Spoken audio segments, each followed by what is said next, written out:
everyone, welcome back to my Fallout 4 Settlement Tour series here with my OC Aria.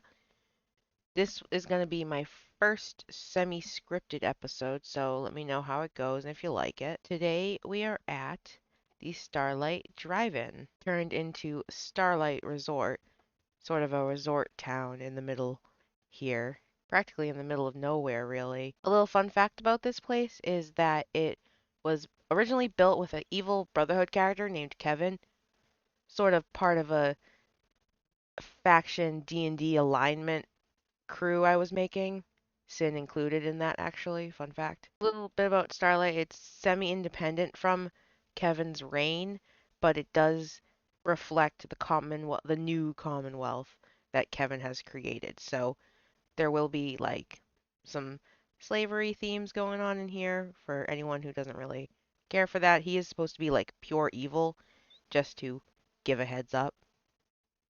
So obviously not condoning it, just evil character. That I think Fallout 4 kind of needed. It's so mild now, this game. There's only like one time, and it's that Billy kid. Anyway, there is no farm here, so they do have to get all their supplies from Abernathy here. So we should get started because this is actually a 5 video build. Like, it is huge here, and it's gonna take a while. First up, we have just outside of here a little chem dealer in his little chem dealing house. Chems are semi-legal in Kevin's world. Mostly the independent places are allowed to have their own thing going on. Coming around back, we have some cans on a chain to sort of safeguard and alarm him that his chems are being stolen. He has plenty of chems to sell, some beer to drink on the job, and a little register to sell at, which is kind of funny. Plus some clones, it looks like.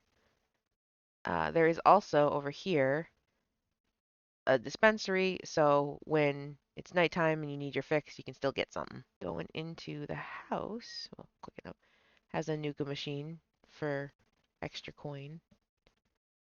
Got a beautiful little trailer in here. Look, in the bedroom, it looks like the chem dealer makes their own chems. An armoire. Looks like this actually might be a lady chem dealer. Nice kitchen, plenty of supplies. Definitely making good money here. Storage boxes instead of putting it out on any sort of shelving, which there really isn't anything in here.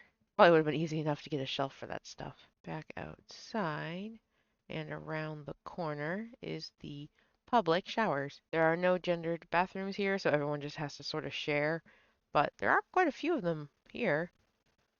2, 3, 4, 5, 6, 7 of them. That's quite a lot. Got 2 mirrors to like in this corner. Feels a little weird though, you're surrounded by all the showers. Basically, this is for anyone who lives here but doesn't have their own shower. They can just come on in here and shower. There is no door, so not very private. Around the corner here is some newspapers and cigarettes before you go, as well as the only private bathroom. Just get a simple setup of, it's nice. You got a stool to sit at, mirror, locker for your stuff, and a nice shower. And privacy, except for all the holes in the wall. But we'll ignore that and go. We have the Brahmin pen across the street, which the entrance to is just under this broken ass sign. I have no idea what happened to it, and I don't know how to fix it, so I'm gonna ignore it. Opening it up, we have the pen for the Carabineers Brahmin. We don't have any of our own Brahmin, quote unquote. We do have a place to kill Brahmin over in the corner, but no Brahmin from us here, just the travelers. Out here is 2 public bathrooms. I did color code the bathrooms. Green is public, red is private. Oh, the Brahmin are milked here. The travelers, they're like, can we milk your Brahmin while they're here? And they're like, yeah, sure. Weirdos. Inside the bathrooms are just toilets. I even forgot toilet paper, but bring your own. Obviously, the Bunker Hill people need somewhere to trade, so I made this cool market. This was like the first thing I ever made, and I'm so proud of myself. This isn't just for the traders. Each place has a little rug so people can shop right there. So a seller can work the shops while the traders are away, and then they swap out when the traders are in. Starting off on the left, we have Lucas's armor shop. He has a repair station so he can fix stuff too, not just sell new things. And he also has some stuff for your dog. Need dog protection all the time. Got quite a big corner going on. Next door to him is Trash Can Carla. She does have a lot smaller of a corner, but she also has this table out here where she sells plant and gardening supplies, it seems. There is no clothes trader, so I just made a spot anyway for clothes. Quite small. I love this cute little changing room, though, if you want to try on something before you buy it. Like Lucas, Cricket has quite a lot of stuff. She's very popular here. I really like her setup. Just boxes of ammo everywhere. Not really selling big guns, keeps the big guns elsewhere. And last but not least, we have Doc Weathers, I believe his name is.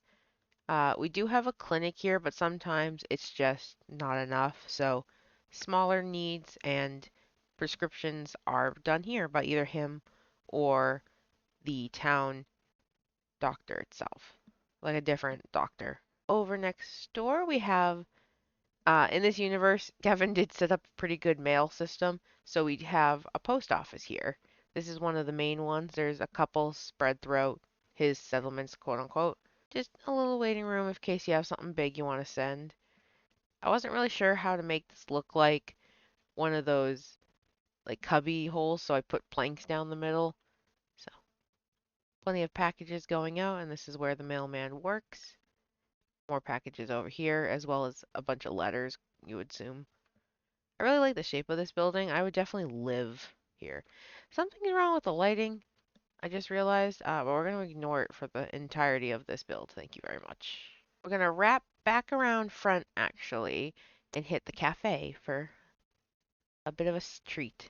This is made out of half a bus, and I absolutely love it. There is an outside area that basically they'll like man the station, and then people can either come out from, can order here and go inside, or like they'll be like, hey, can you come over here? Can get my order? I'm in here. It's a pretty busy operation. Probably needed more than one person living here. Inside, I love this. So it's built in a bus, but also with this inside, and I utilized that for storage. So there's just a bunch of boxes and shit up there. It's a quaint little place, not much seating, because again, you're supposed to basically take your food outside and go away. There's a fireplace though, so it is nice and cozy. Up the stairs a bit is the bus and the house. Buses can really fit a lot of like living, so I use buses a lot. Because the person lives here, their cooking station is probably the biggest part of their house. We have the fridge, coffee, plenty of ingredients, cleaning station, the stove itself. Got another little station here for cooking ingredients to make a cake. Over here are some extra supplies, candles if needed. They also turn their own butter with the milk from Brahmin, and a little espresso machine. Over here is their very tiny living room, which is just kind of smushed in here. They have a little setup for a cat, which I loved making those for a while. And then a tiny little bedroom right up front. It's just a bed, and then I love that they use the chair as an end table.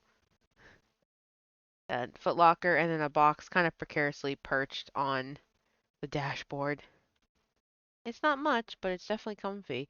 And then this is the only way you can get down into this area, because I feel like you wouldn't really need to exit from any other way. Back up into the bus, and we'll go out to tour the main building. Close the door. So the Starlight building is actually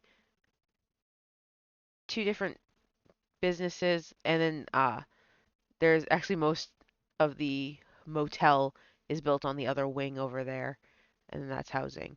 So first we're gonna start inside the general store.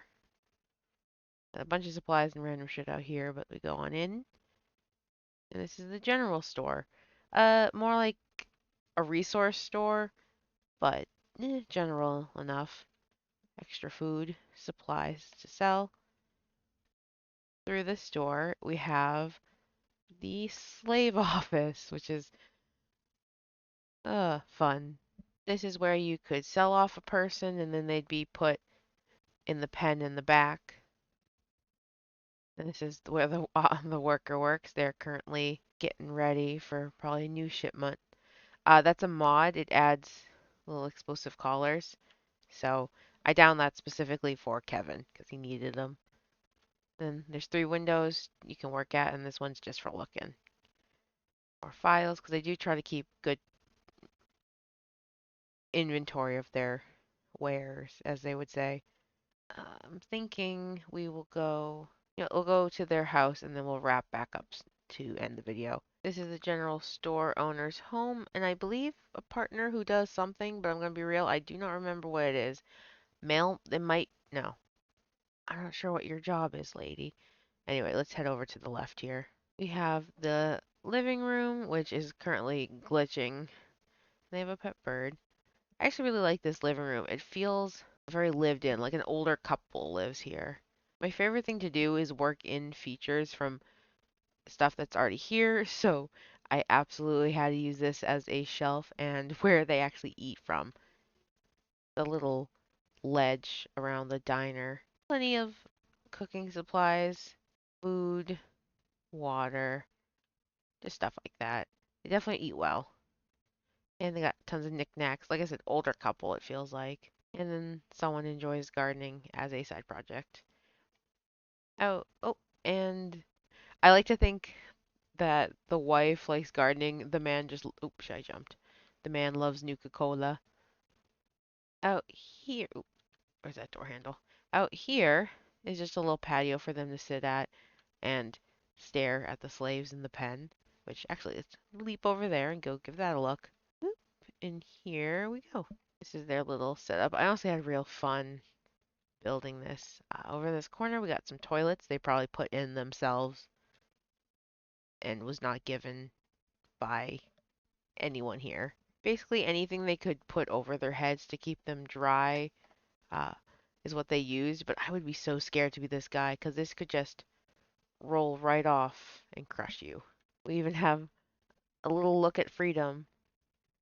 Just help. All right, let's get to wrapping this up. We just got to go upstairs now. Oh, what was that I just walked past? Huh. Let's see. Oop.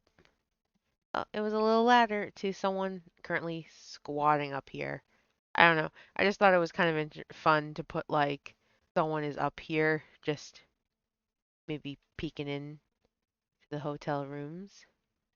I would say obviously they wouldn't have a lantern, but I put that there so I would not lose it, and I actually did a couple times. And this is obviously would be better hidden, but let's jump down. Oh, I forgot to say next to the showers and the slave pens is our dumpster. So just throw a bunch of shit there, and then a few leftover construction tools from when we built the place. Now for the final part, I believe is a guard's house and the slave owner. Or I don't know what you would call them. He doesn't own the slaves. He buys them for the sort of syndicate. The guard sleeps right here. He is incredibly paranoid. Keeps 3 guns with him, plenty of ammo under there. He actually works up there. You'll see in a second. It's a pretty well furnished house, but not very decorated. I feel like while his job seems kind of important, it's actually pretty common now, so he doesn't get paid all that much. But they have a really great view of the town. God, this place looks so depressing. Got a place to eat, and then the bed for the guy who runs the office downstairs. They also have a really cute balcony. I love, again, I worked this onto the wing of the drive-in, so it's very cool. It's a pretty decent view this way. Also, I should mention in Kevin's universe, the Minutemen are now corrupt, like super corrupt. So there'll be a lot of Minutemen flags around because they joined Kevin. Before I end part 1, let's actually head upstairs to see where the guard works. Oh, bright light. That's actually really pretty. So he just works up here, basically as a sniper, keeps a watchful eye on anything, but mostly just sits here and hangs out during the day, pretending to work. There's a couple of NPCs actually here. Very funny. This is cool. I like this projector. Freaking huge. Now that is the end of part one. So I'm going to hop down here and head outside. So that's the end of part one. This part we got done the entrance, the showers, the cafe, market, post office, the whole main Starlight building, which includes a junk store and slave office, which is so odd to say. Next time we will be doing the left side of the boardwalk, starting from the mayor's house and ending with the casino I built. So excited to show that off. It's been such a fun build. So I will see everyone next time. I hope you enjoyed the video. Maybe leave a like or comment as a little treat. Bye!